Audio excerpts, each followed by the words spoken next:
पतये नमो नमः। श्री सिद्धि विनायक नमो नमः। अष्टविनायक नमो नमः। गणपति बाबा मोरया, मंगल मूर्ति मोरया। ओम गम गणपतये नमो नमः। श्री सिद्धि विनायक नमो नमः। अष्टविनायक नमो नमः। गणपति बाबा मोरया, मंगल मूर्ति मोरया। ओम गणपतये नमो नमः। श्री सिद्धि विनायक नमो नमः। अष्टविनायक नमो नमः। गणपति बाबा मोरया, ओम मंगल मूर्ति मोरया। ओम गम गणपतये नमो नमः। श्री सिद्धि विनायक नमो नमः। अष्टविनायक नमो नमः। गणपति बाबा मोरया, ओम मंगल मूर्ति मोरया। ओम गम गणपतये नमो नमः। श्री सिद्धि विनायक नमो नमः। अष्टविनायक नमो नमः। गणपति बाबा मोरया, ओम मंगल मूर्ति मोरया। ओम गम गणपतये नमो नमः। श्री सिद्धि विनायक नमो नमः। अष्टविनायक नमो नमः। गणपति बाबा मोरया, मंगल मूर्ति मोरया। जय घोड़ी गजानन। श्री हरि श्री हरि श्री हरि। संक्षिप्त ब्रह्म पुराण कुश तर्पण एवं प्रणीता संगम तीर्थ की महिमा। ब्रह्मा जी कहते हैं, कुश तर्पण एवं संगम। ब्रह्मा जी कहते हैं, नारद, कुश तर्पण एवं परिणिता संगम नामक तीर्थ सब लोकों में प्रसिद्ध है। वे भोग और मोक्ष देने वाले हैं।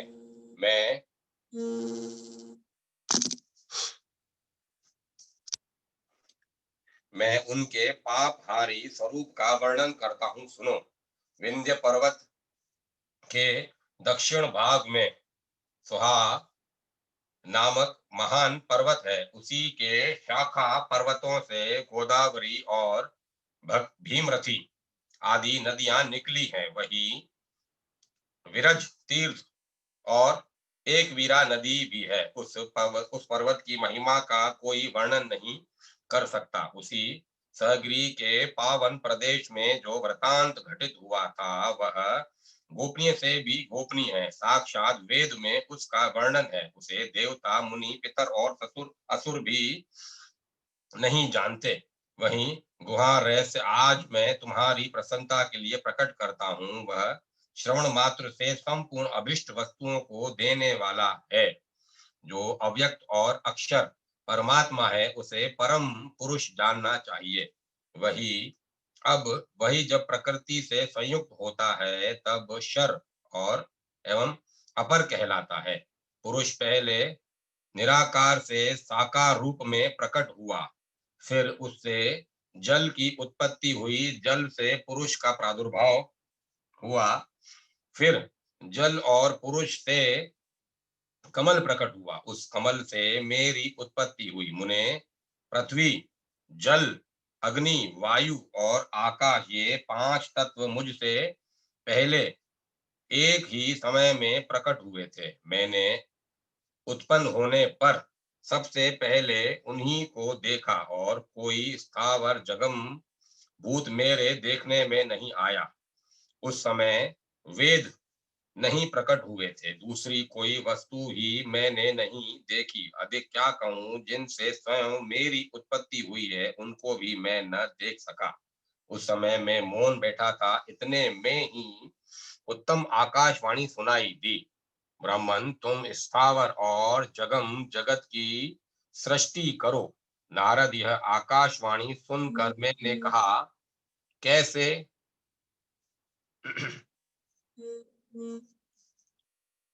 कैसे सृष्टि करूंगा, कहाँ सृष्टि करूंगा और किस साधन से इस जगत की सृष्टि करूंगा। आकाशवाणी ने पुनः उत्तर दिया, ब्राह्मण, यज्ञ करो, इससे तुम्हें शक्ति प्राप्त होगी। यज्ञ ही विष्णु है, यह सनातन श्रुति का कथन है। यज्ञ करने वालों के लिए इस लोक और परलोक में कौन सी वस्तु असाध्य है। मैंने फिर पूछा, कहाँ और किस वस्तु से यज्ञ करूं। पुनः आकाशवाणी सुन पड़ी, कर्म भूमि में यज्ञेश्वर यज्ञ पुरुष का यजन करो, स्वयं पुरुष ही तुम्हारे यज्ञ के साधन होंगे। तुम उन्हीं से उनका यजन करो। यज्ञ स्वाहा स्वधा मंत्र ब्राह्मण और हविष आदि सब कुछ श्री हरि ही है, उन्हीं से सबकी प्राप्ति होती है। नारद, उस समय भागीरथी, नर्मदा, यमुना, तापी, सरस्वती, गौतमी, समुद्र, नद, सरोवर तथा अन्य निर्मल सरिताएं नहीं थी। अतः मैंने पूछा, कर्म भूमि कहाँ है। आकाशवाणी से उत्तर मिला, मेरुगिरी के दक्षिण हिमालय, विंध्य और सुहा से भी दक्षिण जो प्रदेश है उन्हें कर्म भूमि कहते हैं। यह सबके लिए सर्वदा कल्याण का उदय करने वाला है। यह सुनकर मैंने मेरुगिरी को त्याग दिया और सुहागिरी के समीप आकर सोचने लगा, कहाँ ठहरूं। इतने में ही फिर आकाशवाणी हुई, इधर आओ, यही रहो और बैठकर यज्ञ का संकल्प करो। संकल्प करने के बाद संपूर्ण वेद प्रकट होंगे, फिर वे जो कुछ भी कहें वही करो। तदंतर इतिहास, पुराण तथा अन्य जो भी वांग में शास्त्र हैं वह मेरे मुख में स्वतः आ गया और मुझे उसका स्मरण होने लगा। तत्काल ही संपूर्ण वेदार्थ भी मुझे ज्ञात हो गया। तब मैंने लोक विख्यात पुरुष सूक्त का स्मरण किया। वेद में जो यज्ञ की सामग्री बताई गई थी उसके अनुसार ही मैंने उसकी कल्पना की।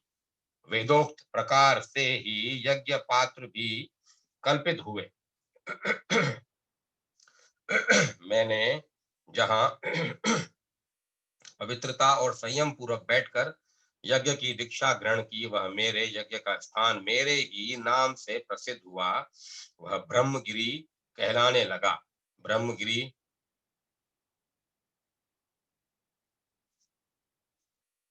से पूर्व की ओर 84,000 योजन तक मेरे यज्ञ का स्थान है। उस भूमि के मध्य भाग में वेदी थी तथा दक्षिण भाग में ग्रापत्य अग्नि की स्थापना हुई।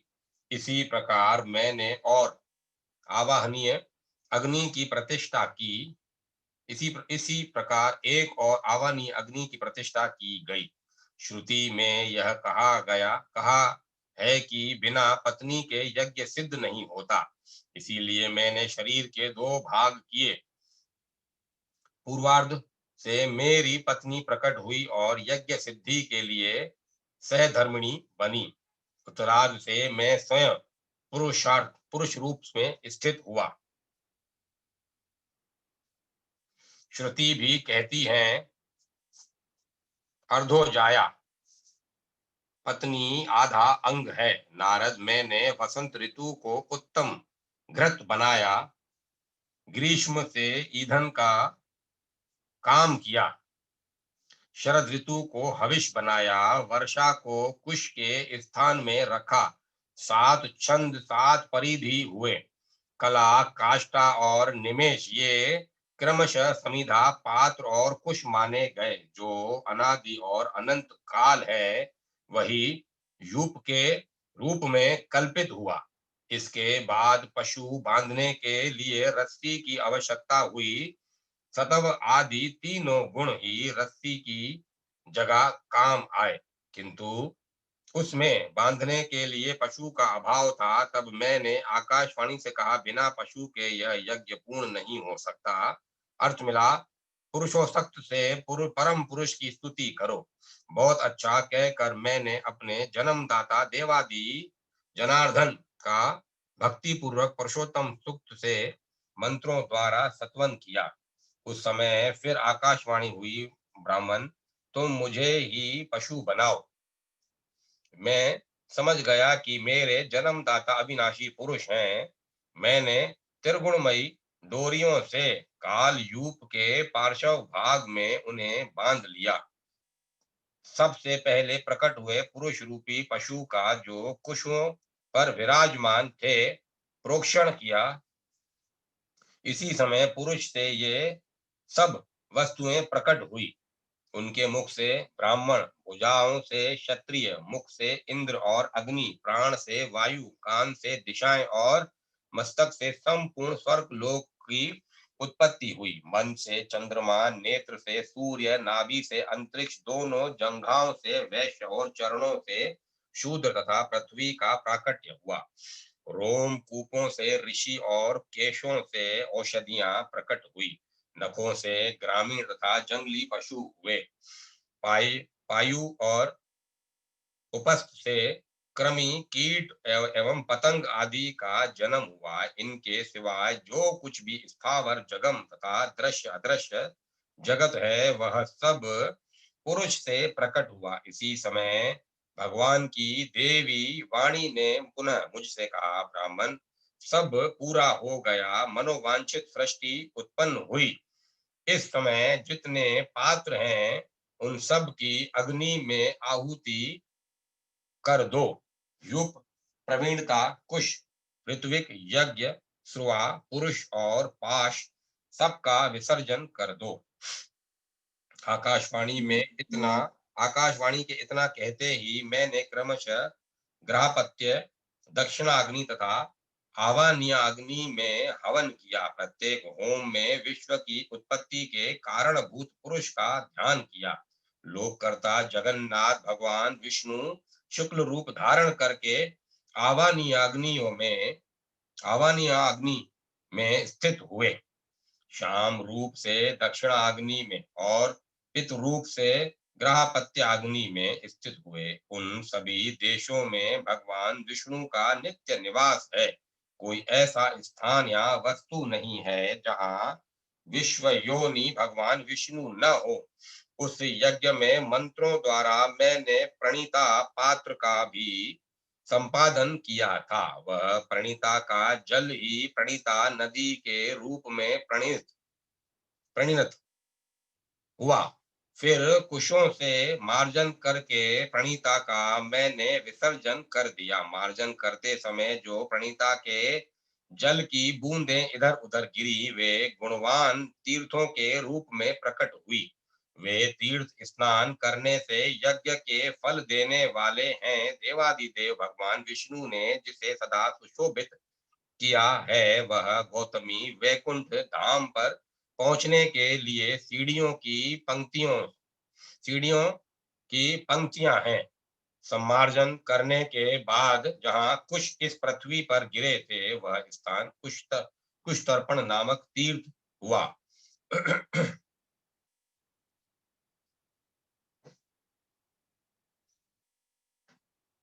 जो बहुत पुण्य फल देने वाला है। मैंने विंध्य पर्वत के उत्तर जहां यूप खड़ा हुआ था वह स्थान भगवान विष्णु का आश्रय बना तथा वह यूप अक्षय वट के रूप में परिणित हुआ। वह वृक्ष नित्य एवं काल स्वरूप है और स्मरण करने मात्र से यज्ञ का पुण्य देने वाला है। मेरे यज्ञ का मुख्य स्थापन यह दंडकारण्य है।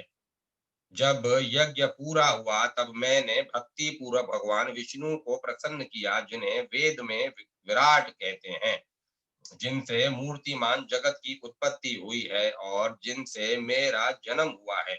उन देव देवेश्वर भगवान विष्णु की आराधना करके मैंने उनका विसर्जन कर दिया। नारद मैंने देव यजन का स्थान 24 योजन नारद मेरे देव यजन का स्थान 24 योजन है। आज भी वहां 3 कुंड हैं जो यज्ञेश्वर स्वरूप हैं। तभी से वह स्थान मेरे देव यजन के नाम से प्रसिद्ध हुआ। वहां रहने वाले जो कीड़े मकोड़े आदि हैं वे भी अंत में मोक्ष के भागी होते हैं। दंड कारण धर्म और मोक्ष का बीज बताया जाता है। विशेषता वह प्रदेश जिसे गौतमी गंगा ने स्पर्श किया है अधिक पुण्य में हो गया है। प्रणीता संगम तथा कुश तर्पण तीर्थ में जो स्नान और दान आदि करते हैं वे परम पद को प्राप्त होते हैं। उनके वृतांत का स्मरण पाठन तथा भक्ति पूर्वक श्रवण भी मनुष्यों की समस्त कामनाओं को पूर्ण करने वाला और भोग एवं मोक्ष को देने वाला है। मुने, कुश तर्पण तीर्थ काशी से भी उत्तम है। चराचर जगत में इसके समान दूसरा कोई भी तीर्थ नहीं है। इसके स्मरण मात्र से ब्रह्म हत्या आदि पापों का नाश हो जाता है। नारद, यह तीर्थ इस पृथ्वी पर स्वर्ग का द्वार बताया जाता है। सारस्वत एवं चिंची चिच्ची चिचिक तीर्थ का महात्म्य।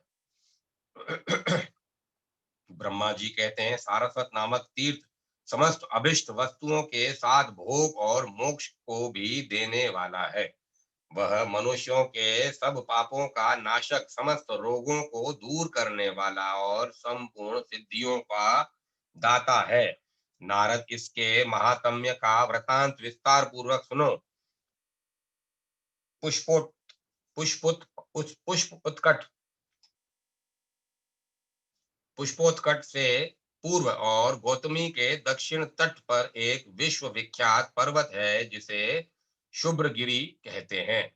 शाकल्य नाम से प्रसिद्ध एक परम निष्ठावान मुनि उस पुण्यमय शुभ्र पर्वत पर उत्तम तपस्या कर रहे थे। गौतमी के तट पर रहकर तपस्या करने वाले उन श्रेष्ठ ब्राह्मण को सभी भूतगण प्रतिदिन प्रणाम और उनका सत्वन किया करते थे।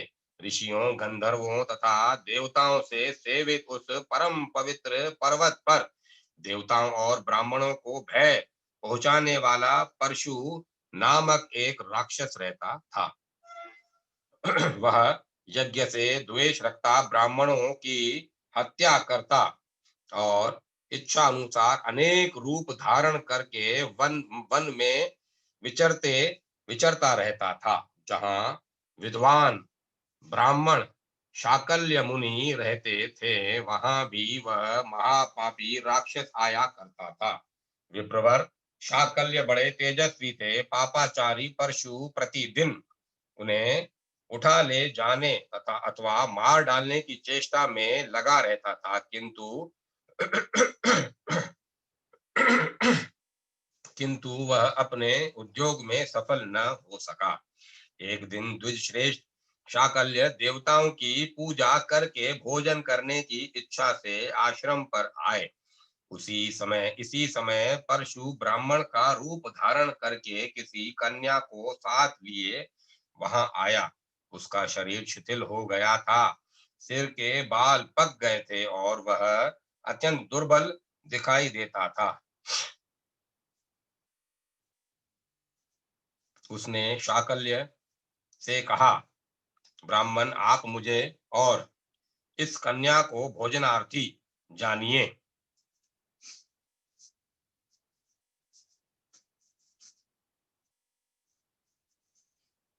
मानद, हम लोग अतिथि हैं, अतिथि के समय पर आए हैं, आतिथ्य के समय पर आए हैं।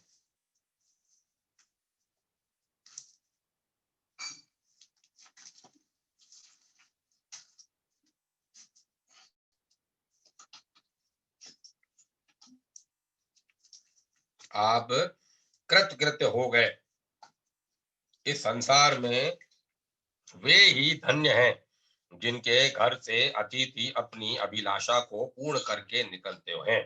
जो अतिथि सत्कार नहीं करते वे जीते हुए भी मृतक के समान हैं। जो भोजन के लिए बैठकर भी अपने लिए बने हुए अन्न को अतिथि के लिए दे देता है, उसने मानो पृथ्वी का दान कर दिया।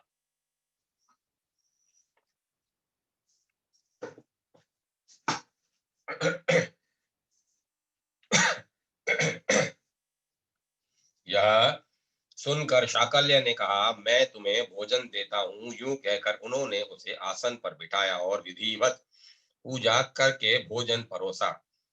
परशु ने हाथ में आचमन के लिए जल लेकर कहा, दूर से थके मांदे आए हुए अतिथि के पीछे देवता भी आते हैं।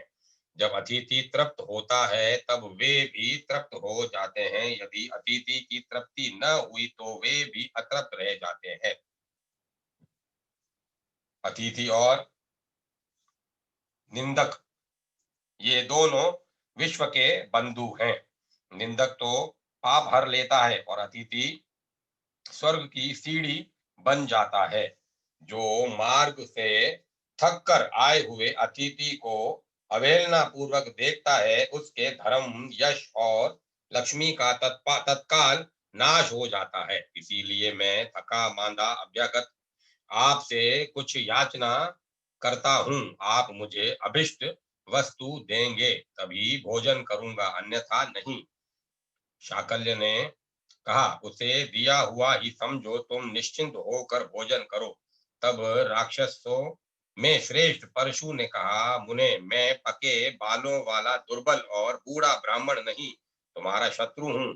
तुम्हें मारकर खा जाने का अवसर देखते देखते मेरे कितने वर्ष व्यतीत हो गए।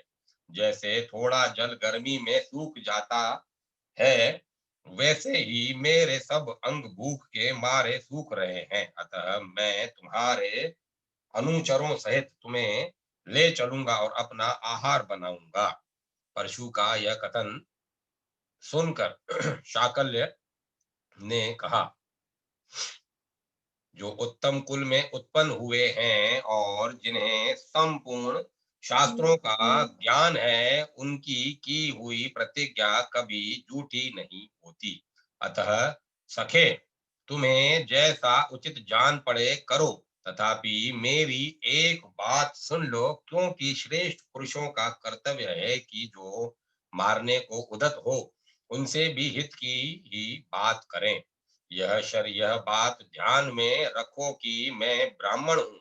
मेरा शरीर वज्र के समान कठोर है और भगवान श्री हरि मेरी सब ओर से रक्षा करते हैं।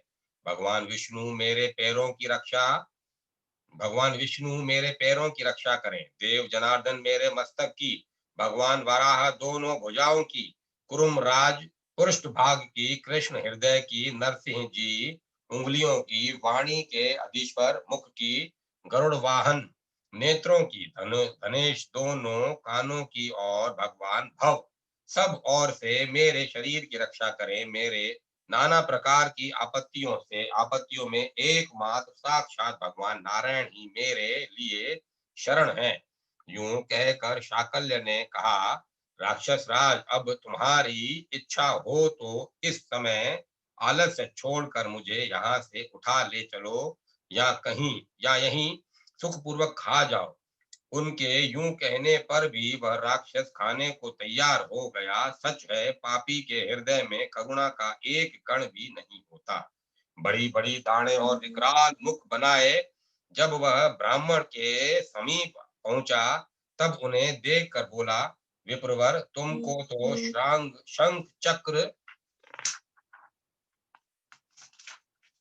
और गदा हाथ में लिए देखता हूँ। तुम्हारे सहस्त्रों चरण, सहस्त्रों मस्तक, सहस्त्रों नेत्र, सहस्त्रों हाथ हैं। तुम सर्वव्यापी दिखाई देते हो, संपूर्ण भूतों के एकमात्र निवास हो।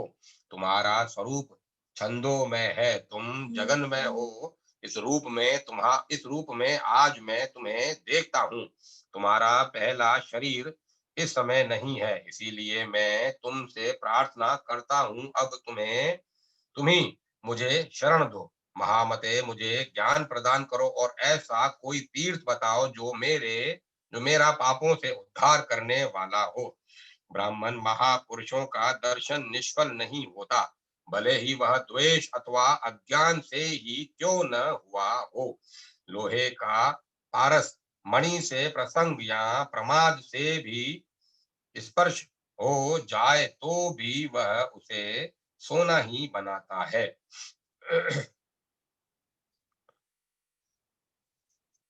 राक्षस का यह वचन सुनकर शाकल्य को बड़ी दया आई। वे बोले, दैत्यराज, तुम्हें शीघ्र ही सरस्वती का वरदान प्राप्त होगा। इससे तुम में भगवत भगवत सत्व वन की शक्ति आ जाएगी, भगवत सत्वन की शक्ति आ जाएगी। फिर तुम भगवान जनार्दन की स्तुति करना। मनोवांछित वस्तु की प्राप्ति के लिए श्री नारायण की स्तुति के सिवाय दूसरा कोई साधन नहीं है। बहुत अच्छा कहकर परशु त्रिभुवन पावनी गंगा के तट पर गया और स्नान करके पवित्र हो गंगा जी की ओर मुंह करके खड़ा हुआ। उसी समय उसने देखा शाकल्य मुनि के कथनानुसार जगत जननी सरस्वती सामने खड़ी हैं। उनका रूप दिव्य है, उन्होंने दिव्य चंदन का लेप कर रखा है। संसार की जड़ता दूर करने वाली जगन माता जगदम्बा भुवनेश्वरी का दर्शन करके परशु ने विनीत भाव से कहा, देवी, मेरे गुरु शाकल्य ने कहा है कि तुम लक्ष्मीकांत भगवान गरुड़ध्वज की स्तुति करो। आपके प्रसाद से वह शक्ति मुझे प्राप्त हो जाए, ऐसी कृपा कीजिए। सरस्वती जी ने तथास्तु कहा। उनकी कृपा से शक्ति पाकर परशु ने भगवान जनार्दन की भांति भांति के वचनों द्वारा स्तुति की। इससे भगवान श्री हरि बहुत संतुष्ट हुए। उन कृपा सिंधु ने राक्षस को वरदान दिया, तुम्हारे सब मनोरथ पूर्ण होंगे। इस प्रकार शाकल्य मुनि, गौतमी, गंगा, सरस्वती देवी और भगवान नरसिंह के प्रसाद से वह राक्षस महापापी होने पर भी स्वर्गलोक में चला गया, जिनके चरण कमलों में संपूर्ण तीर्थों का निवास है। उन शांग्र धनुषधारी भगवान विष्णु की कृपा का ही यह फल है। तब से वह तीर्थ सारस्वत नाम से विख्यात हुआ। वहां स्नान और दान करने से मनुष्य श्री विष्णु लोक में प्रतिष्ठित होता है। चिचक तीर्थ सब रोगों का नाशक, सब प्रकार की चिंताओं का निवारण और मनुष्यों को सब प्रकार से शांति का दान करने वाला है। उस तीर्थ के स्वरूप का वर्णन करता हूँ। पूर्वोक्त शुभ्रगिरी पर, जहाँ गौतमी के उत्तर तट पर भगवान गदाधर विराजमान है, पक्षियों का राजा चिचक रहता था। उसी को भेरुड़ भी कहते हैं। वह मांसाहारी पक्षी सदा उस पर्वत पर ही रहता था। वहां नाना प्रकार के फूल और फलों से लदे हुए तथा सभी ऋतुओं में फूलने वाले वृक्ष व्याप्त थे। श्रेष्ठ ब्राह्मण भी उस पर्वत के शिखर पर निवास करते थे। श्रेष्ठ ब्राह्मण भी उस पर्वत के शिखर पर निवास करते थे। गौतमी गंगा से उस पर्वत की शोभा और भी बढ़ गई थी। इस प्रकार वह शुभ्रगिरी विविध गुणों से संपन्न और अनेकों मुनि जनों से घिरा हुआ था। एक दिन पूर्व देश के राजा पवमान, जो क्षत्रिय धर्म परायण, श्री संपन्न और देवताओं तथा ब्राह्मणों के रक्षक थे, बहुत बड़ी सेना और पुरोहित के साथ वन में आए। वन में घूमते घूमते थक कर किसी समय वे एक वृक्ष के नीचे आए, जो गौतमी के तट पर था। बहुत से पक्षी उस वृक्ष पर निवास करते थे। वहां पहुंचकर राजा ने चिचक पक्षी को देखा, जिसके दो मुंह थे। वह स्थूलकाय और सुंदर था। उसे चिंता में निमग्न देख राजा ने पूछा, तुम दो मुख वाले पक्षी के रूप में कौन हो? चिंतित से दिखाई देते हो। यहाँ तो कोई भी दुख से पीड़ित नहीं है, फिर तुम कैसे कष्ट पा रहे हो? राजा के इस प्रश्न से पक्षी का मन कुछ आश्वस्त हुआ। उसने बारंबार लंबी सांसें लेकर धीरे धीरे कहा, राजन, मुझसे न तो दूसरों को भय है और न दूसरों से मुझे भय की आशंका है। यह पर्वत भांति भांति के फूलों और फलों से भरा है। अनेकानेक मुनि यहाँ निवास करते हैं, फिर भी यह पर्वत मुझे सूना ही दिखाई देता है। अतः मैं अपने लिए शोक करता हूँ, मुझे न तो यहाँ कुछ सुख मिलता है और न मेरी कभी तृप्ति ही होती है। इतना ही नहीं, मैं निद्रा, विश्राम और शांति से भी वंचित हूँ। दो मुख वाले पक्षी की यह बात सुनकर राजा को बड़ा विस्मय हुआ। उन्होंने पूछा, तुम कौन हो? तुमने कौन सा पाप किया है और क्या तुम्हें यह पर्वत सूना दिखाई देता है? यहाँ रहने वाले प्राणी तो से ही एक मुख से ही तृप्त रहते हैं। तुम्हारे तो दो मुख हैं, तुम्हें क्यों नहीं तृप्ति होती? तुमने इस जन्म में अथवा पूर्व जन्म में कौन सा पाप किया है? ये सब बातें मुझसे सच सच बताओ, मैं तुम्हें महान भय से बचाऊंगा। कीचक ने पुनः लंबी सांस लेकर राजा से कहा, महाराज, मैं तुम्हें अपने पूर्व जन्म का वृतांत सुनाता हूँ, सुनो। पूर्व जन्म में मैं वेद वेदांगों में पारंगत श्रेष्ठ ब्राह्मण था। उत्तम कुल में मेरा जन्म हुआ था और अच्छे पंडित के रूप में मेरी प्रसिद्धि थी, किंतु मैं सबका कार्य बिगाड़ने वाला और कलह प्रिय था। लोगों के मुंह पर कुछ और कहता तथा पीठ पीछे कुछ और। दूसरों की उन्नति देखकर सदा सुखी रहता सुखी सदा दुखी दूसरों की उन्नति देखकर सदा दुखी होता और माया फैलाकर संसार को ठगा करता था। मैं कृतघ्न, असत्यवादी, पर निंदा कुशल, मित्रद्रोही, स्वामी द्रोही, गुरुद्रोही, दंबाचारी और अत्यंत निर्दय था। मन, वाणी और क्रिया द्वारा बहुत लोगों को कष्ट पहुंचाता था। दूसरों की हिंसा करना ही मेरा सदा का मनोरंजन था। स्त्री पुरुष के जोड़े में फूट डाल देना, समूह के समूह का विनाश करना, मर्यादा तोड़ना आदि दुष्कर्म मैं बिना विचारे किया करता था। विद्वान पुरुषों की सेवा से दूर ही रहता था। तीनों लोकों में मेरे जैसा पापी दूसरा कोई नहीं था। इसी से मेरे दो मुंह हो गए। दूसरों को दुख देने से मैं स्वयं भी दुख का भागी हुआ हूँ और इसीलिए यह पर्वत सूना दिखाई देता है। राजन, और भी धर्म युक्त वचन सुनो, जिसके पालन किए बिना ब्रह्म हत्या के समान पाप लगता है। क्षत्रिय युद्ध में जाकर अथवा युद्ध से अन्यत्र भी यदि भागने वाले, हथियार रख देने वाले, अपना विश्वास करने वाले, युद्ध में पीठ दिखाने वाले, अपरिचित बैठे हुए तथा मैं डरता हूँ यूं कहने वाले मनुष्य को मार डालता है, तो उसे ब्रह्म हत्या कहते हैं।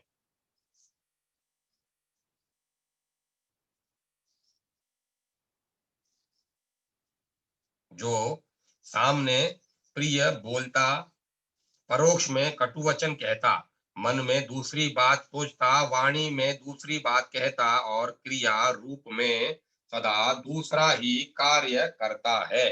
जो गुरुजनों की शपथ खाता, द्वेष रखता, ब्राह्मणों की निंदा करता और झूठ मूठ की विनय दिखाता, वह पापात्मा ब्रह्म हत्यारा है।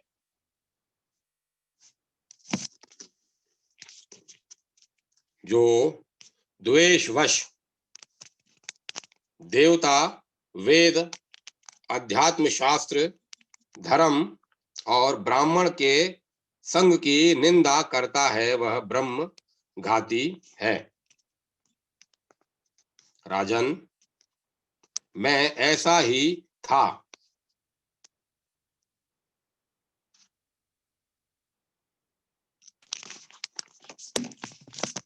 तो भी लज्जावश दिखाने के लिए सदाचारी सा बना रहता था। इससे मुझे पक्षी होना पड़ा। इस अवस्था में रहने पर भी मुझसे कहीं कुछ पुण्य कर्म भी बन गया था, जिससे मुझे स्वतः ही अपने पूर्व जन्म की बातों का स्मरण हो आया है। चिचिक की बात सुनकर राजा पवमान को बड़ा आश्चर्य हुआ। उन्होंने पूछा, किस कर्म से तुम्हारी मुक्ति होगी? उसने कहा, सुव्रत गौतमी के उत्तर तट पर गदाधर नामक तीर्थ है, वहीं मुझे ले चलो। वह तीर्थ परम पवित्र और सब पापों का नाश करने वाला है। मैंने बड़े बड़े मुनियों से सुना है कि वह सब अभिष्ट वस्तुओं को देने वाला है। गौतमी गंगा तथा भगवान विष्णु के सिवाय दूसरा कोई कलेशों का नाश करने वाला नहीं है। मैं चाहता हूँ सर्वोता सर्वतो भावेन उस तीर्थ का दर्शन करूं, किंतु मेरे यत्न से यह कभी संभव नहीं है। भला पापियों को मनोवांछित वस्तु की प्राप्ति कैसे हो सकती है? वीर, मैं यत्न करने पर भी उस तीर्थ का दर्शन नहीं कर पाता। यह कार्य मेरे लिए अत्यंत दुष्कर है। तुम्हारी कृपा हो तो मैं भगवान गदाधर का दर्शन कर सकता हूँ। भगवान करुणा के सागर हैं। वे बिना बताए ही सबके दुखों को जानते हैं। उनका दर्शन कर लेने पर पुनः मनुष्यों को सांसारिक कलेश का अनुभव नहीं करना पड़ता। राजन, मैं तुम्हारे प्रसाद से भगवान का दर्शन करते ही स्वर्गलोक को चला जाऊंगा। पक्षी के यूं कहने पर राजा अवमान ने उसे उठा लिया और ले जाकर उसे गौतमी गंगा तथा भगवान गदाधर का दर्शन कराया। चिचिक ने स्नान करके त्रिलोक पावनी गंगा से कहा, माता गौतमी, तुम तीनों लोकों को पवित्र करने वाली हो। मनुष्य जब तक तुम्हारा दर्शन नहीं करता तभी तक इस लोक और परलोक में पातक की कहलाता है। यद्यपि मैंने सब प्रकार के पाप किए हैं, तो भी अब तुम्हारी शरण में आया हूँ। मेरा उद्धार करो। तुम भगवान विष्णु के चरण कमलों से निकली हो। संसार के प्राणियों की तुम्हारे सिवाय कहीं कोई भी गति नहीं है। पक्षी का अंतःकरण श्रद्धा से शुद्ध हो गया था। उसने एकमात्र गंगा की शरण ली और गंगे मेरी रक्षा करो, गंगे मेरी रक्षा करो, इस प्रकार कहते हुए स्नान किया। तदंतर भगवान गदाधर को प्रणाम करके राजा पवमान से विदा ले पर्वत निवासियों को देखते देखते वह स्वर्ग में चला गया। पवमान भी अपनी सेना के साथ अपने नगर को लौट गए। तब से वेदवेता विद्वानों ने उस तीर्थ का नाम पवमान तीर्थ, चिचिक तीर्थ और गदाधर तीर्थ रख दिया। उस तीर्थ में किया हुआ पुण्य कर्म कोटि कोटि गुना हो जाता है। भद्र तीर्थ, पत्री पतत्री पतत्री तीर्थ और विप्र तीर्थ की महिमा। ब्रह्मा जी कहते हैं, भद्र तीर्थ सब प्रकार के अनिष्टों का निवारण करने वाला है। वह समस्त पापों का नाशक तथा परम शांतिदायक है। विश्वकर्मा की पुत्री उषा भगवान सूर्य की पतिव्रता एवं प्रिया भार्या है। छाया भी उनकी ही भार्या है। छाया के पुत्र शनेश्वर हैं। शनेश्वर की बहन वृष्टि है। शनेश्वर की बहन विष्टि है। उसकी आकृति भयानक थी, वह पापमयी थी। भगवान सूर्य ने सोचा, यह कन्या किसको दूं? ये वे जिस जिसको कन्या देना चाहते वही वही उसकी भया भयंकरता का समाचार सुनकर उसे लेना अस्वीकार कर देता और कहता, ऐसी भार्या लेकर हम क्या करेंगे? ऐसी अवस्था में विष्टि ने दुखी होकर अपने पिता से कहा, पिताजी, धनवान विद्वान तरुण कुलीन यशस्वी उदार और सनाथ वर को कन्या देनी चाहिए। जो पिता उसके विपरीत आचरण करता है वह नरक में पड़ता है। सूर्यदेव कन्या विद्वानों के लिए भी धर्म का साधन है।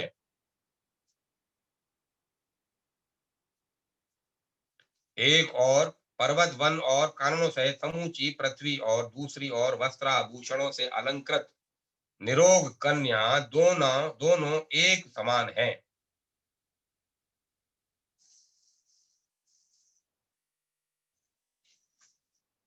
उसे उस कन्या के दान से पृथ्वी दान का फल होता है। जो कन्या अश्व, गौ और तिल की बिक्री करता है, उसका रौरव आदि नरकों से कभी छुटकारा नहीं होता।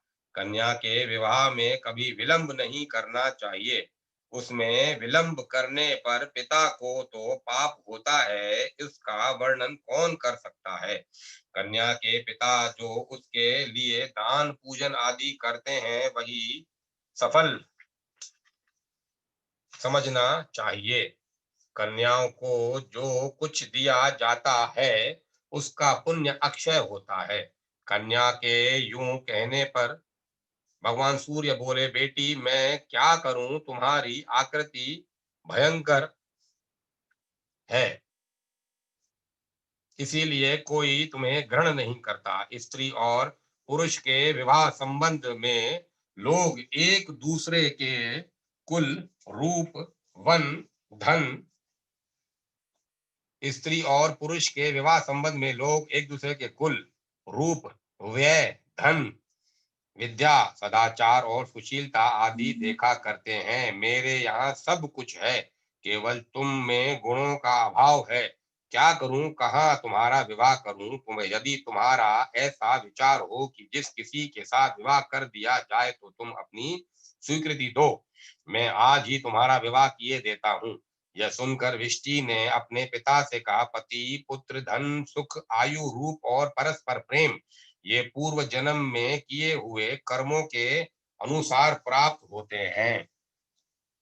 पति, पुत्र, धन, सुख, आयु, रूप और परस्पर प्रेम ये पूर्व जन्म में किए हुए कर्मों के अनुसार प्राप्त होते हैं। जीव पहले जन्म में जो बुरा भला कर्म किए कर रहता है, उसके अनुकूल ही दूसरे जन्म में उसे फल मिलता है। अतः पिता को तो उचित है कि वह अपने दोष से मुक्त हो जाए, कन्या का कहीं योग्य वर के साथ विवाह कर दे।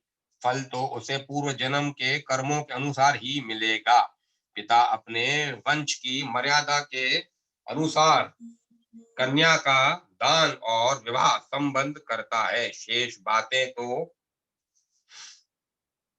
बातें जो प्रारब्ध में होती हैं, वे मिल जाती हैं। कन्या का यह कथन सुनकर भगवान सूर्य ने अपनी लोक भयंकरी भीषण कन्या विष्टि का विवाह विश्वकर्मा के पुत्र विश्वरूप से कर दिया। विश्वरूप भी वैसे ही भयंकर आकार वाले थे। उन दोनों के शील और रूप में समानता थी, अतः सदा आपस में प्रेम बना रहता था। उस दंपति के गण, अति गण, रक्ताक्ष, क्रोधन, व्यय और दुर्मुख नामक पुत्र उत्पन्न हुए। उन सब से छोटा एक पुत्र और हुआ, जिसका नाम हर्षण था। वह पुण्यात्मा, सुशील, सुंदर, शांत, शुद्ध चित्त तथा बाहर भीतर से पवित्र था। एक दिन वह अपने मामा को देखने के लिए यमराज के घर आया। वहां उसने बहुत से ऐसे जीव देखे जो स्वर्ग की ही भांति सुखी थे और बहुतेरे दुखी भी दिखाई दिए। हर्षण ने सनातन धर्म स्वरूप अपने मामा को प्रणाम करके पूछा, तात ये कर्म सुखी है और कौन सुखी है और कौन नरक में कष्ट भोगते हैं। हर्षण ने सनातन धर्म स्वरूप अपने मामा को प्रणाम करके पूछा, तात ये कौन सुखी है और कौन नरक में कष्ट भोगते हैं। उसके इस प्रकार पूछने पर धर्मराज ने सब बातें ठीक ठीक बता दी। उन्होंने कर्मों की संपूर्ण गतियों का पूर्ण रूप से निरूपण किया। वे बोले, जो मनुष्य विहित कर्म का कभी उल्लंघन नहीं करते, उन्हें नरक नहीं देखना पड़ता। जो शास्त्र और शास्त्रीय सदाचार को नहीं मानते, बहुश्रुत विद्वानों का आदर नहीं करते और विहित कर्मों का उल्लंघन करते हैं, वे मनुष्य नरकगामी होते हैं। धर्मराज का यह वचन सुनकर हर्षण ने पुनः कहा, सुरश्रेष्ठ, मेरे पिता विश्वरूप बड़े भयंकर हैं, मेरी माता विष्टि भी भयंकर ही है, मेरे महाबली भ्राता भी वैसे ही है।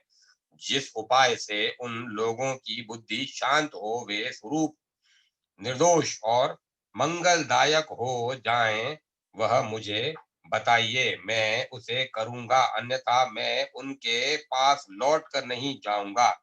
हर्षण के यूं कहने पर धर्मराज ने उस शुद्ध बुद्धि वाले बालक से कहा, हर्षण, तुम वास्तव में हर्षण ही हो।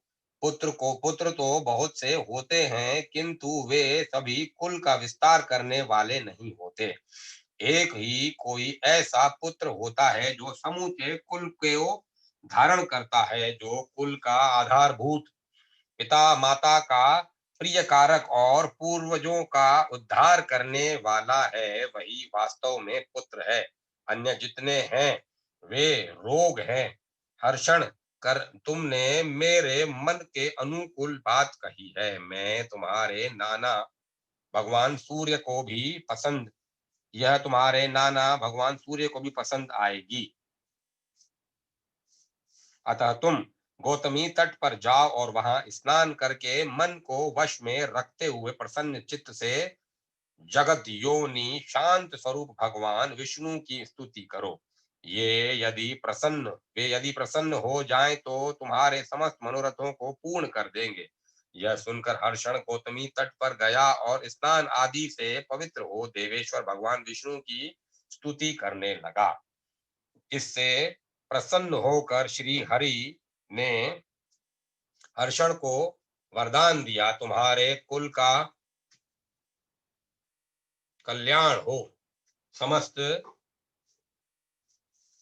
अभद्रों अमंगलों की शांति होकर भद्र मंगल का विस्तार हो। भद्रम अस्तु कहने से हर्षण के पिता भद्र कहलाए और माता विष्टि का नाम भद्रा हुआ।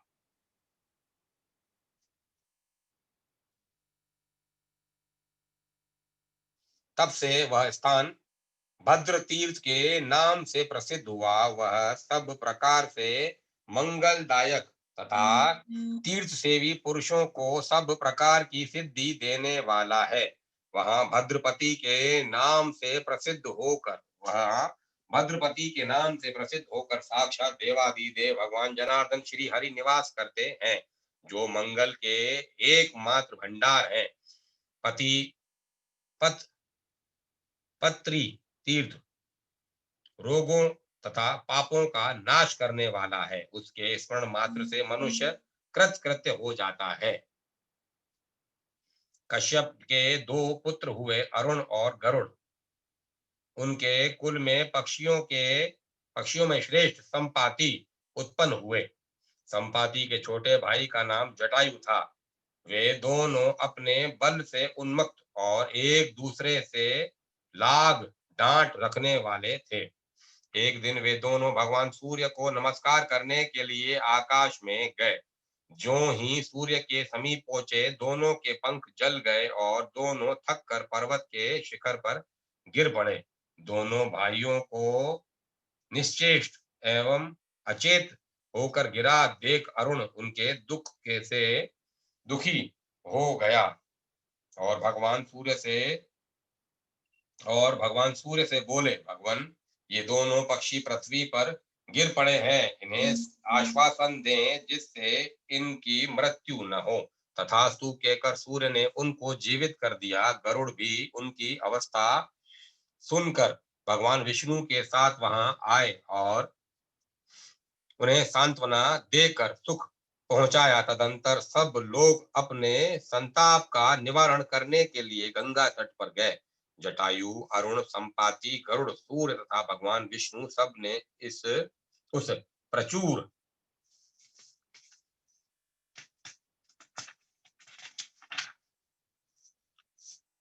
पुण्यदायक तीर्थ में प्रवेश किया। तब से वह तीर्थ पत्र पत्री पतत्री तीर्थ के नाम से विख्यात हुआ। वह विष का नाशक तथा संपूर्ण अभिष्ट वस्तुओं को देने वाला है। साक्षात सूर्य और विष्णु गरुड़ और अरुण के साथ वहां गौतमी तट पर रहते हैं।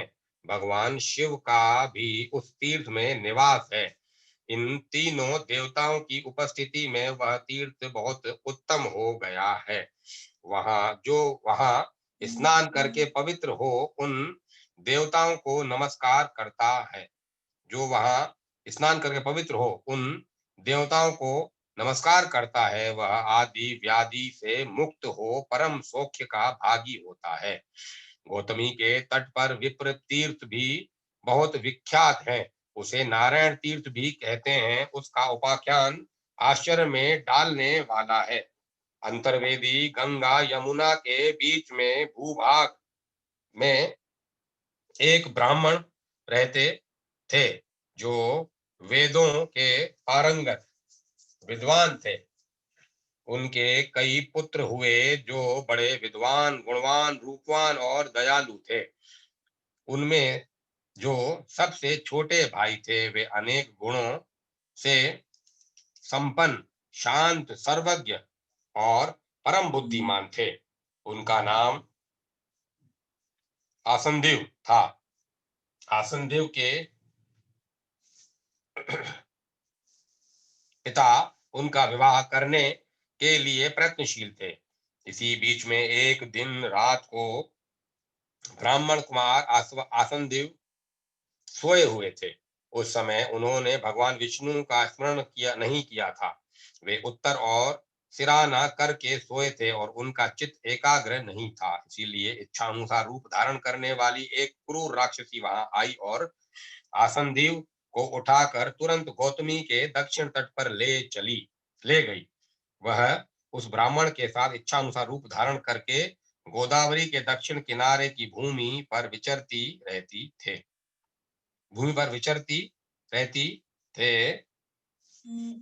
उसके शरीर में बुढ़ापा आ गया था। एक दिन उस भयानक राक्षसी ने ब्राह्मण से कहा, विप्रवर, ये गंगा जी है। तुम अन्य ब्राह्मणों के साथ मिलकर यहाँ सांध्योपासना करो। जो ब्राह्मण समय पर यत्न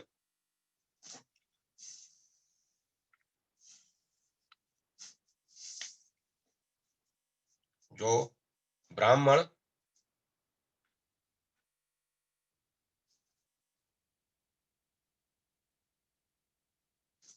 जो ब्राह्मण समय पर यत्न पूर्वक संध्या उपासना नहीं करते वे ही देवेश्वरों द्वारा नीच बताए गए हैं। वे चंडालों से भी बढ़कर हैं। तुम यहाँ सब लोगों से मुझको अपनी जन्मदायिनी माता बतलाना, नहीं तो अभी तुम्हारा नाश हो जाएगा। द्विजश्रेष्ठ, यदि मेरी बात मानते रहोगे तो मैं तुम्हें सुख दूंगी और तुम्हारा जो प्रिय कार्य होगा उसे भी पूर्ण करूंगी। कुछ काल के बाद फिर मैं तुम्हें तुम्हारे देश में, तुम्हारे घर में और तुम्हारे गुरुजनों के पास पहुंचा दूंगी। मैं सत्य कहती हूँ। ब्राह्मण ने पूछा, तुम कौन हो? काम रूपणी राक्षसी ने कहा, मेरा नाम कंकालनी है। मैं संसार में प्रसिद्ध हूँ। परिचय पाकर मुनि कुमार आसनदीव का चित्त भय से व्याकुल हो उठा, परंतु राक्षसी ने अनेक प्रकार की शपथ खाकर उन्हें अपना विश्वास दिलाया। तब ब्राह्मण ने कहा, तुमने जो कुछ कहा है वे मैं वैसा ही करूंगा। तुम्हें जो प्रिय लगेगा वही बात बोलूंगा और वही कार्य करूंगा। ब्राह्मणी की बात सुनकर इच्छा अनुसार रूप धारण करने वाली राक्षसी ने बुद्धि होने पर भी मनोहर रूप धारण किया और दिव्य वस्त्र आभूषणों से विभूषित हो ब्राह्मण को अपने साथ ले इधर उधर घूमने लगी। वह सर्वत्र वहीं यही कहती है कि यह मेरा पुत्र गुणाकर है। ब्राह्मण कुमार रूप, सौभाग्य, वय और विद्या से विभूषित थे और वह वृद्धा भी गुणवती दिखाई देती थी, अतः सब लोग उसे ब्राह्मण की माता ही समझते थे। वहां किसी श्रेष्ठ ब्राह्मण ने वस्त्राभूषण से विभूषित अपनी सुंदरी कन्या उस राक्षसी के को आगे करके आसनदीव को ब्याह दी। ऐसे सुयोग्य पति को पाकर कन्या ने अपने को कृतार्थ माना, किंतु वे ब्राह्मण अपनी गुणवती पत्नी को देखकर बहुत दुखी हुए। उन्होंने मन ही मन सोचा, यह पापिनी राक्षसी एक दिन मुझे खा ही जाएगी, क्या करूं, कहाँ जाऊं अथवा किससे यह बात कहूं। मैं भारी संकट में पड़ा हूं, कौन यहाँ मेरी रक्षा करेगा। मेरी यह कल्याणमयी पत्नी गुणवती, रूपवती और नई अवस्था की है। इसे भी वह राक्षसी अकस्मात अपना आहार बना लेगी। इसी बीच में वह बूढ़ी बुढ़िया कहीं चली गई। उस समय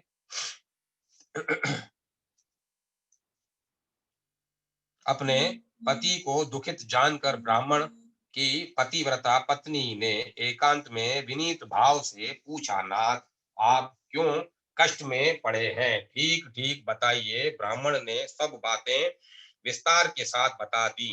प्रिय मित्र और कुलीन पत्नी से कौन सी बात अकथनीय है।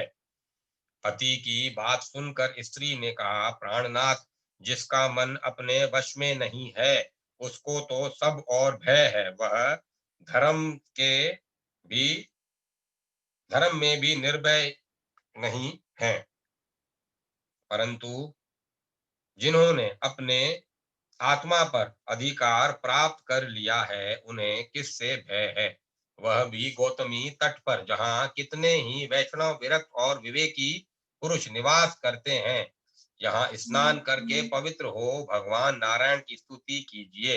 यह सुनकर ब्राह्मण ने गंगा में स्नान किया और गौतमी के तट पर भगवान नारायण का सत्वन आरंभ किया। नाथ आप इस जगत के अंतरात्मा हैं। मुकुंद आप ही इसकी सृष्टि और संहार करने वाले हैं। अनाथ बंधु नरसिंह आप ही सबके पालक हैं, मुझ दीन की रक्षा क्यों नहीं करते। यह प्रार्थना सुनकर संसार का शोक दूर करने वाले भगवान नारायण ने सहस्त्र परों वाले तेजो में सुदर्शन चक्र से उस पापिनी राक्षसी को मार डाला और उस ब्राह्मण को अभिष्ट वरदान दे उसे माता पिता के पास पहुंचा दिया। तब से यह वह स्थान विप्र तीर्थ और नारायण तीर्थ के नाम से प्रसिद्ध हुआ। वहां स्नान, दान और पूजा आदि करने से मनोवांछित फल की सिद्धि होती है।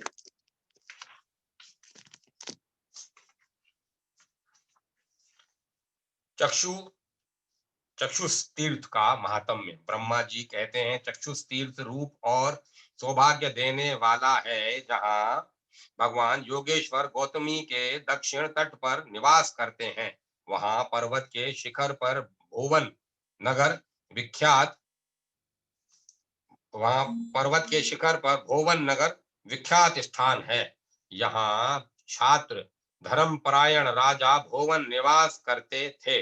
उसी नगर में वृद्ध कौशिक नाम के एक ब्राह्मण थे, जिनके वेद वेदताओं में श्रेष्ठ गौतम नामक पुत्र हुआ। गौतमी की एक वैश्य के साथ मित्रता हुई। वैश्य का नाम मणिकुंडल था।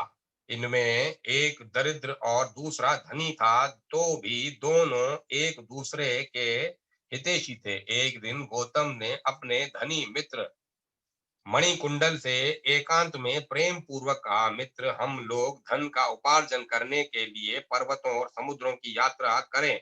यदि अनुकूल सुख न प्राप्त हुआ तो समझना चाहिए जवानी व्यर्थ गई। धन के बिना सौख्य कैसे प्राप्त हो सकता है। अहो, निर्धन मनुष्य को धिक्कार है। कुंडल ने ब्राह्मण से कहा, मेरे पिता ने बहुत धन कमाया है, अब अधिक धन लेकर क्या करूंगा। तब ब्राह्मण ने पुनः मणिकुंडल से कहा, जो धर्म, अर्थ, ज्ञान और भोगों से तृप्त हो जाए, ऐसा कौन पुरुष प्रशंसनीय माना जाता है।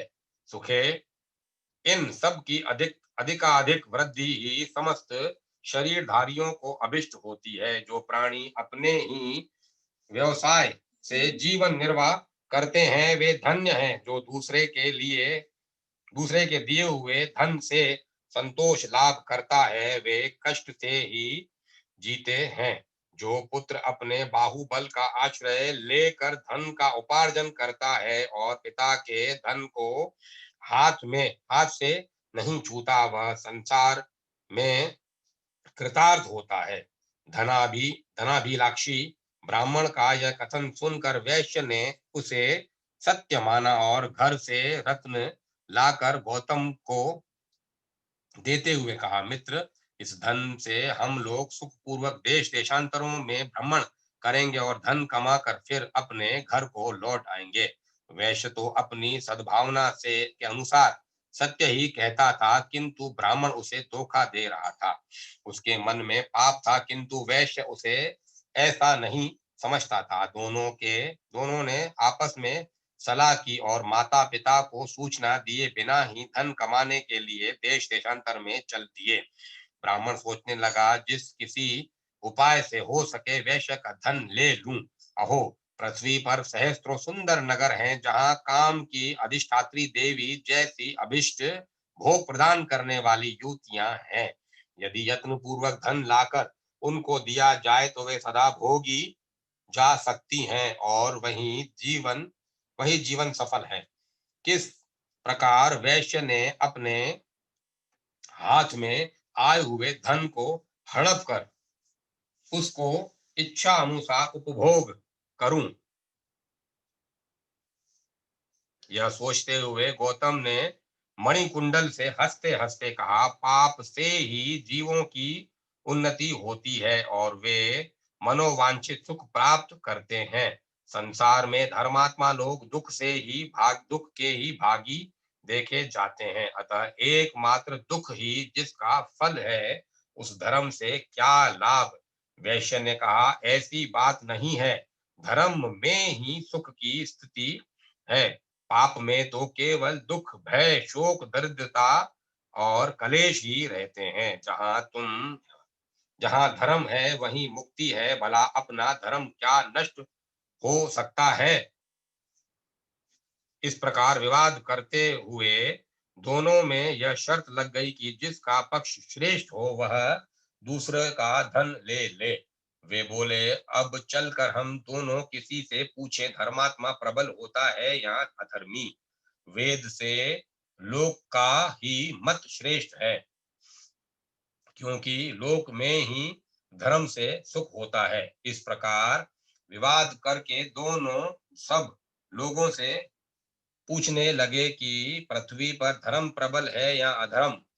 यह प्रश्न सामने आने पर कोई बोले, जो धर्म के अनुसार चलते हैं उन्हें दुख भोगना पड़ता है और बड़े बड़े पापी मनुष्य सुखी हैं। यह निर्णय सुनकर वैश्य ने अपना सारा धन ब्राह्मण को दे दिया। मणिमान धर्म वेत्ताओं में श्रेष्ठ था। वह बाजी हार जाने पर भी धर्म की ही प्रशंसा ने करता रहा। ब्राह्मण ने मणिमान से पूछा, क्या तुम अब भी धर्म की प्रशंसा करते हो। वैश्य बोला, हाँ। ब्राह्मण फिर कहने लगा, वैश्य, मैंने तुम्हारा सारा धन जीत लिया, फिर भी निर्लज की तरह धर्म की बात क्यों करते हो। देखो, स्वेच्छाचारी होने पर भी मैंने ही धर्म को जीता है।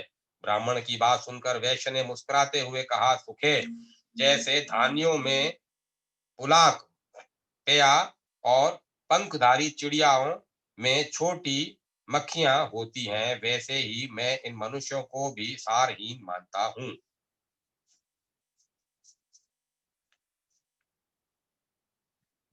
जिनमें धर्म नहीं होता। चारों पुरुषार्थों में पहले धर्म का नाम आता है, अर्थ और काम उसके बाद आते हैं। यह वह धर्म मुझ में मौजूद है, फिर तुम कैसे कहते हो कि मैंने जीत लिया। यह सुनकर ब्राह्मण ने पुनः वैश्य से कहा, अब दोनों हाथों की बाजी लगाई जाए। वैश्य बोला, ठीक है। फिर दोनों ने जाकर पहले की ही भांति लौकिक मनुष्य से पूछा। निर्णय ज्यों का त्यों रहा। ब्राह्मण बोला, फिर मेरी विजय हुई। यूं कहकर उसने वैश्य के दोनों हाथ काट डाले और पूछा, अब धर्म को कैसा मानते हो? ब्राह्मण के इस प्रकार आक्षेप करने पर वैश्य ने कहा, मेरे प्राण कंठ तक आ जाएं तो भी मैं धर्म को ही श्रेष्ठ मानता रहूंगा। देह ही धर्म ही देहधारियों की माता पिता सुहृद और बंधु है। इस तरह दोनों का विवाद चलता रहा। ब्राह्मण धनवान हो गया और वैश्य धन के साथ साथ दोनों बाहों से भी हाथ धो बैठा। इस तरह भ्रमण करते हुए दोनों गौतमी गंगा के तट पर आ पहुंचे, जहां योगेश्वर श्री हरि का निवास स्थान है। वहां आने पर फिर दोनों में विवाद आरंभ हो गया। वैश्य गंगा योगेश्वर और धर्म की ही प्रशंसा करता था। उससे इससे ब्राह्मण को बड़ा क्रोध हुआ। वह वैश्य पर आक्षेप करते हुए बोला, धन चला गया, दोनों हाथ कट गए, अब केवल तुम्हारे प्राण बाकी हैं। यदि फिर मेरे मत के विपरीत कोई बात मुंह से निकालोगे तो मैं तलवार से तुम्हारा सिर काट लूंगा। वैश्य हंस पड़ा। उसने पुनः गौतम को चुनौती देते हुए कहा, मैं तो धर्म को ही बड़ा मानता हूँ, तुम्हारी जैसी इच्छा हो कर लो। जो ब्राह्मण गुरु देवता वेद धर्म और भगवान विष्णु की निंदा करता है वह पापाचारी मनुष्य पाप रूप है। वह स्पर्श करने योग्य नहीं है। धर्म को दूषित करने वाले यह उस दुराचारी पापात्मा का परित्याग कर देना चाहिए। तब ब्राह्मण ने कुपित होकर कहा, यदि तुम धर्म की प्रशंसा करते हो तो अब हम दोनों के प्राणों की बाजी लग जाए। वैश्य ने कहा, ठीक है। फिर दोनों ने साधारण लोगों से पूछा, किंतु लोगों ने पहले ही जैसा उत्तर दिया। उस समय गौतमी के दक्षिण तट पर भगवान योगेश्वर के सामने ब्राह्मण ने वैश्य को गिरा दिया और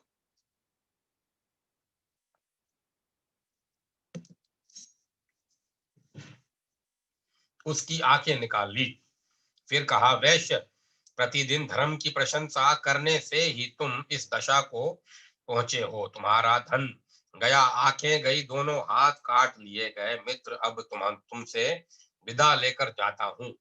फिर कभी बातचीत में इस धर्म की प्रशंसा न करना।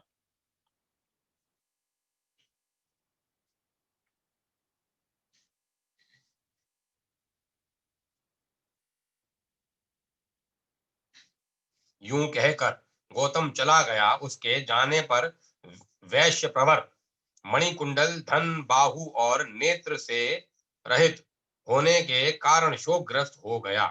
तथापि वह निरंतर धर्म का ही स्मरण करता था।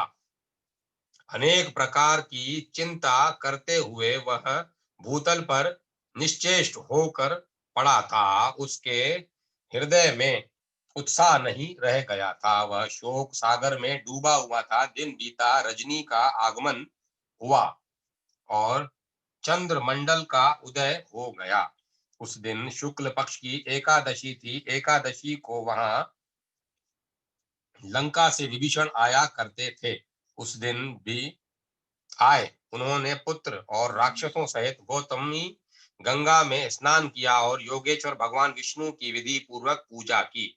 विभीषण का पुत्र भी दूसरे विभीषण के ही समान धर्मात्मा था। उसे लोग विभीषणी कहते थे। विभीषणी ने वैश्य को देखा और उससे वार्तालाप किया। वैश्य का यथावत वृतांत जानकर उस धर्मज्ञ ने अपने पिता लंकापति महात्मा विभीषण को बतलाया।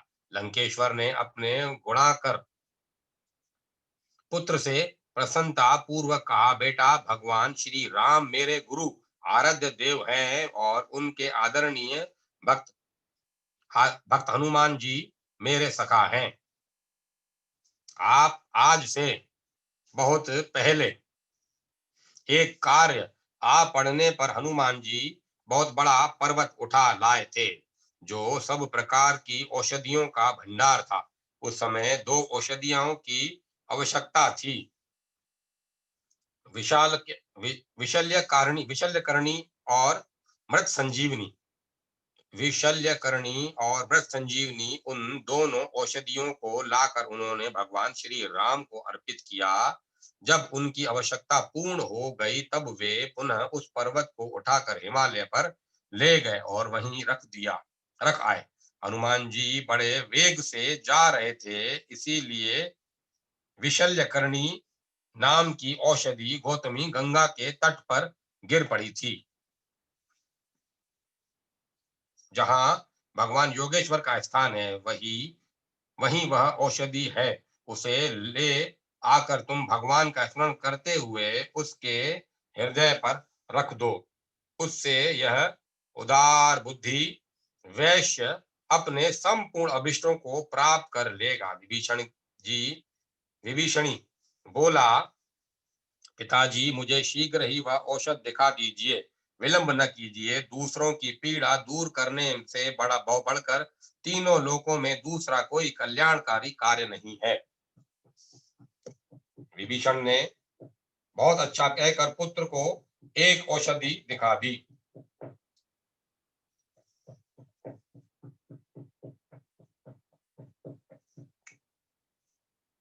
उसने ईशेत्वा इत्यादि मंत्रों को पढ़कर उस वृक्ष की एक शाखा तोड़ ली और उसे ले आकर वैश्य के हृदय पर रख दिया। उसका स्पर्श होते ही वैश्य के नेत्र और हाथ ज्यों के त्यों हो गए। मणि मंत्र और औषधियों के प्रभाव को कोई नहीं जानता। वैश्य ने धर्म का चिंतन करते हुए गौतमी गंगा में स्नान किया और योगेश्वर भगवान विष्णु को नमस्कार करके पुनः वहां से यात्रा की। उसने अपने साथ औषधि की टूटी हुई शाख भी ले ली थी। देश देशांतरों में भ्रमण करता हुआ मणिकुंडल एक राजधानी में पहुंचा जो महापुर के नाम से विख्यात थी। वहां के महाबली राजा महाराज के नाम से प्रसिद्ध थे। राजा के कोई पुत्र नहीं था, एक पुत्री थी, उसकी भी आंखें नष्ट हो चुकी थी। वह कन्या ही राजा के लिए पुत्र थी। राजा ने यह निश्चय किया था कि देवता दानव ब्राह्मण क्षत्रिय वैश्य शूद्र गुणवान या निर्गुण कोई भी क्यों न हो, मैं उसी को यह कन्या दूंगा जो इसकी आंखें अच्छी कर देगा। मुझे अपने राज्य के साथ ही कन्या का दान करना है। महाराज की ने यह घोषणा सब और करा दी थी। वैश्य ने वह घोषणा सुनकर कहा, मैं निश्चय ही राजकुमारी की खोई हुई आंखें पुनः ला दूंगा। राज कर्मचारी शीघ्र ही वैश्य को लेकर गया और महाराज को उसने सब बातें बताई। वैश्य ने उस काष्ठ का स्पर्श कराया और राजकुमारी के नेत्र ठीक हो गए। यह देखकर राजा को बड़ा विस्मय हुआ। उन्होंने पूछा, आप कौन है? वैश्य ने राजा से अपना सब हाल ठीक ठीक कह सुनाया। फिर बोला, ब्राह्मणों के प्रसाद से तथा धर्म तपस्या दान यज्ञ और दिव्य औषधि के प्रभाव से मुझ में ऐसी शक्ति आई है। वैश्य का यह कथन सुनकर महाराज को अत्यंत आश्चर्य हुआ। वे बोले, अहो, ये महानुभाव कोई देवता ही होंगे, अन्यथा देवेतर मनुष्य में ऐसी शक्ति कैसे देखी जाती। अतः इन्हें राज्य के साथ ही अपनी कन्या अवश्य दूंगा। मन में ऐसा संकल्प करके राजा ने कन्या सहित राज्य वैश्य को दे दिया। मणिकुंडल राज्य को पाकर भी मित्र के बिना संतुष्ट न हुआ। यह सोचने लगा, मित्र के बिना न तो राज्य अच्छा है और न सुख ही अच्छा लगता है। इस प्रकार वह सदा गौतम ब्राह्मण का ही चिंतन किया करता था। वह पृथ्वी पर उत्तम कुल में उत्पन्न हुए साधु पुरुषों का ही का यही लक्षण है कि अहित करने वालों के प्रति भी उनके मन में सदा करुणा ही भरी रहती है। एक दिन महाराज मणिकुंडल वन में गए थे। वहां उन्होंने अपने पूर्व मित्र गौतम ब्राह्मण को देखा। पापी जुआरियों ने उसका सब धन छीन लिया था। धर्मज्ञ मणिकुंडल ने अपने ब्राह्मण मित्र को साथ लिया, उसका विधि पूर्वक पूजन किया और धर्म का सब प्रभाव भी बतलाया।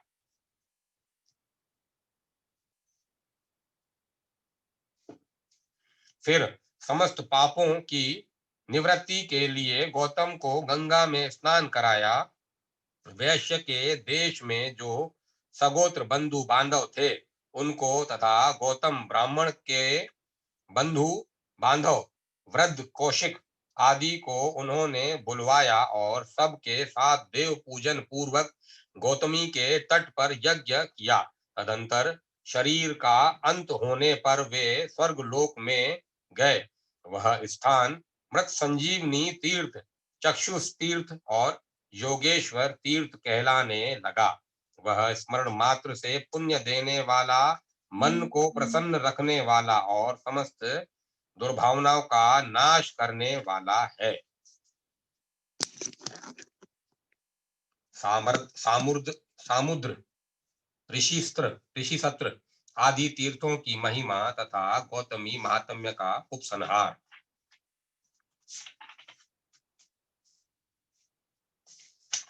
अब मैं कथा को विराम देता हूँ। कल आगे आनंद देंगे आप।